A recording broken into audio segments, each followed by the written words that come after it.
ఎర్ర గోధుమ రవ్వ, బన్సీ రవ్వ అంటారు. పాలిష్ పట్టని మంచి క్వాలిటీ బన్సీ గోధుమల్ని రవ్వ పట్టిస్తే దాంతో చేస్తే ఉప్మా చాలా బాగుంటుంది. మన న్యాచురోపతి విధానంలో రోజు మొలకలు తినాలి. ఎప్పుడన్నా ఆదివారం నాడు తినాలనిపిస్తే టిఫిన్స్ కాస్త ఇడ్లీ కానీ ఉప్మా కానీ, మీరందరూ ఎక్కువగా తయారు చేసుకునేది ఇడ్లీ ఉప్మా. కానీ మన ఉప్మాని కూడా బొంబాయి రవ్వ లాంటివి వాడకుండా ఈ బన్సీ గోధుమ రవ్వతో ఉప్మా కనుక చేస్తే చాలా బాగుంటుంది.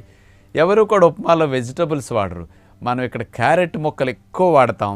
కొబ్బరి పాలు పోసి ఉడికించకుండా కొబ్బరి తురుమేసి న్యాచురోపతి పద్ధతిలో టేస్టీగా ఉప్మా కనుక మనం ఇట్లా చేసుకోగలిగితే, మీరు దీన్ని ఎప్పుడైనా జర్నీస్లో బయటికి వెళ్ళేటప్పుడు ఈ ఉప్మా చేసి ఇట్లా పట్టుకెళ్ళిపోయి పక్కన ఒక పెరుగు కప్పు 2 కప్పులు పెట్టుకున్నారంటే భోజనంలా దీన్ని తినేసేయచ్చు. అసలు ఎంత బాగుంటుందో.